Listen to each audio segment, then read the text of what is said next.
बोलो जयकारा बोल मेरे श्री गुरु महाराज की जय। श्री सद्गुरुदेव भगवान की जय। गुरुमुखो, जन्म जन्मों के संचित कर्मों का परिणाम ही मन है। जिस तरह के कर्म किए गए हैं उसी तरह मन ही की हालत बन गई है। यदि संचित कर्म बुरे हैं तो मन भी उसी के अनुसार मैला तथा गंदगी से भरा हुआ है। यदि हम चाहें कि इस मलिन मन से रूहानियत के भेदों को, जो गूढ़ से गूढ़ और गुप्त है, जान सके तो यह बिल्कुल असंभव है, क्योंकि मन तो विषय विकारों की गंदगी से भरा हुआ है। मन रूहानियत के गुप्त भेदों को नहीं समझ सकता। इसलिए यह ज़रूरी है कि मन को निर्मल करने का उपाय सोचा जाए। मन की मलिनता को दूर करने का तरीका यही है कि पूर्ण सत्पुरुषों की संगति प्राप्त की जाए। पूर्ण संत सद्गुरु की सेवा और नाम की कमाई से ही मन में भरे हुए विषय वासनाओं के ख्यालों को दूर किया जा सकता है। इसलिए इस मन को सद्गुरु की सेवा में लगाओ और शरीर से निष्काम कर्म करो। मनुष्य जन्म में किए हुए निष्काम कर्म पहले के लिए हुए सकाम कर्मों को मूल सहित समाप्त कर देंगे तथा मनुष्य के अंदर जो संचित कर्म भरे हुए हैं सब धीरे धीरे दग्ध हो जाएंगे। जब मन निर्मल और पवित्र हो जाएगा तब रूहानी भेद आसानी से समझ में आ सकेगा। जिस प्रकार मैले कपड़े पर रंग नहीं चढ़ सकता, इसी प्रकार मैले मन पर भी भक्ति का रंग नहीं चढ़ सकता। परम संत श्री कबीर साहिब जी कहते हैं, गुरु धोबी शीस कपाड़ा, साबुन सिर जनहार, सुरती शिला पर धोइए, निख से ज्योति अपार।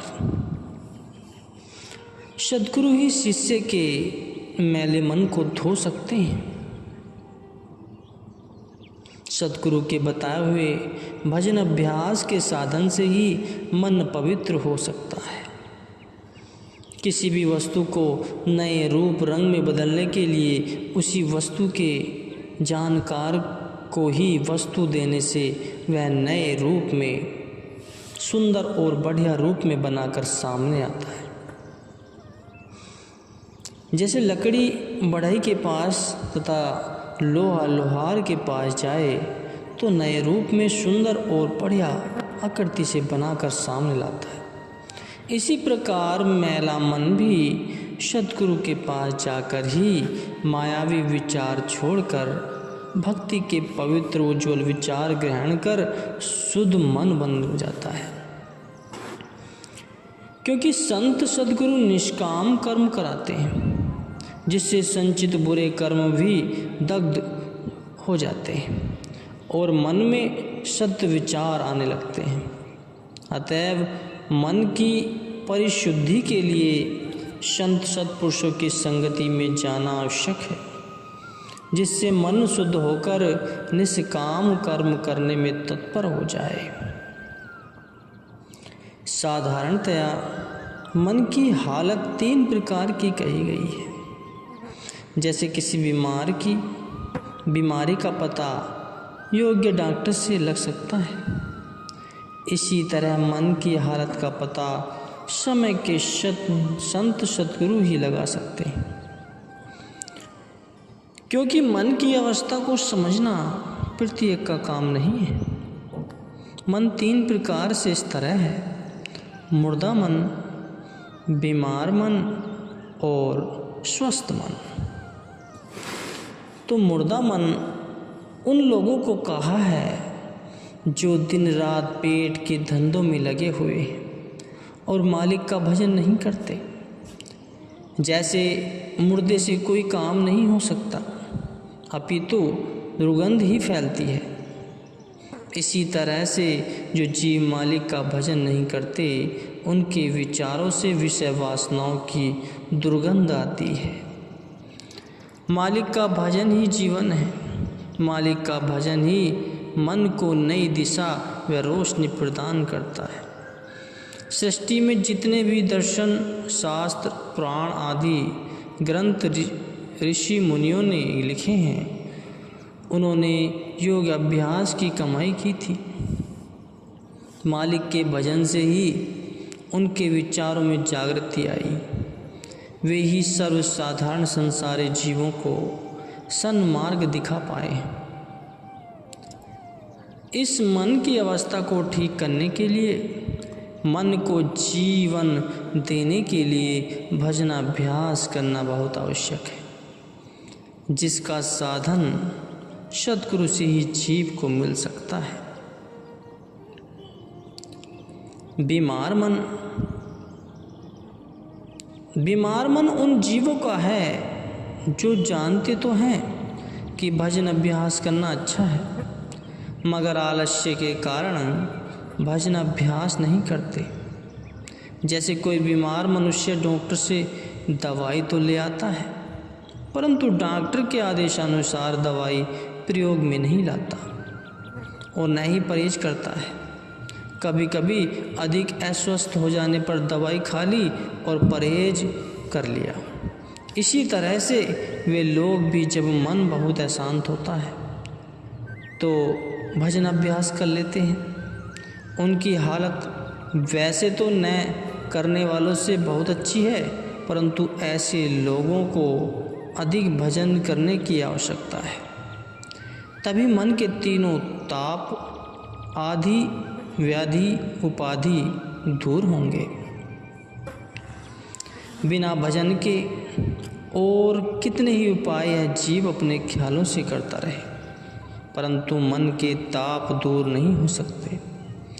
समय के संत सद्गुरु के बताए हुए तरीके से भजनाभ्यास व वैराग्य विषय विकारों से मन को रोकना से मन के रोग को दूर करें। भजन अभ्यास मन की औषधि है और वैराग्य मन का परहेज है। बीमारी दूर करने के लिए दवाई व परहेज दोनों की जरूरत है। सद्गुरु से ही जीव को भजनाभ्यास व वैराग्य के उपायों का ज्ञान प्राप्त हो सकता है।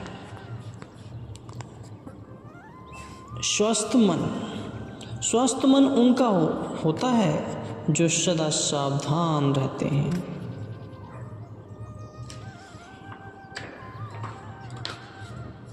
दिल में हर समय परमात्मा का भय है और हर समय अपने मन को भजन अभ्यास में लगाए रखते हैं तथा विषय विकारों की घटाई और काम, क्रोध, लोभ, मोह, अहंकार आदि से मन को सदा बचाए रखते हैं।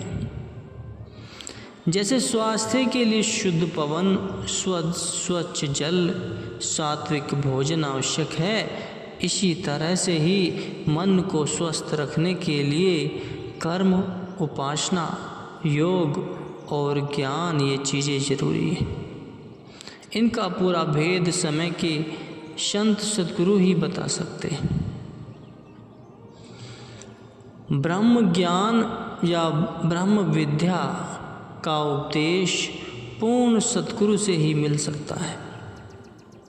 बाहर की विद्या किसी विद्वान से मनुष्य सीखना चाहे तो सीख सकता है, लेकिन ब्रह्म ज्ञान या ब्रह्म विद्या का उपदेश ब्रह्मनिष्ठ और ब्रह्म तुष्य सद्गुरु ही जीव को प्रदान कर सकते हैं। ब्रह्म विद्या एक महान यज्ञ है जो सिवाय सद्गुरु के और कोई नहीं रचा सकता। जिस मनुष्य को ब्रह्म विद्या का दान सद्गुरु से मिल जाता है, उस मनुष्य का जीवन धन्य हो जाता है। ब्रह्म विद्या से ही मन की अविद्या और अज्ञान से छुटकारा मिल सकता है। जीव की सुरती जो मोहमाया में उलझी हुई है, इस ब्रह्म विद्या के ही उपदेश से साफ होकर शब्द में जा मिलती है। इसी का नाम ही सुरत शब्द योग है। इस ब्रह्म विद्या के उपदेश द्वारा डाकू से वाल्मीकि ऋषि बन गए। इसलिए वे जीव जिनको ब्रह्म ज्ञान में ब्रह्म विद्या का उपदेश सद्गुरु से मिल जाता है, वे धन्य हैं। वे सर्वस्व समर्पण करने पर भी सद्गुरु का ऋण नहीं चुका सकते। जैसे कहा है, सत्य नाम के पट तारे, देवों के कछु नाय, क्या ले गुरु संतोषिए, हवस रही मन माए। मनुष्य तन मन धन से सद्गुरु की सेवा करने पर भी सद्गुरु के उपकारों का बदला नहीं दे सकता।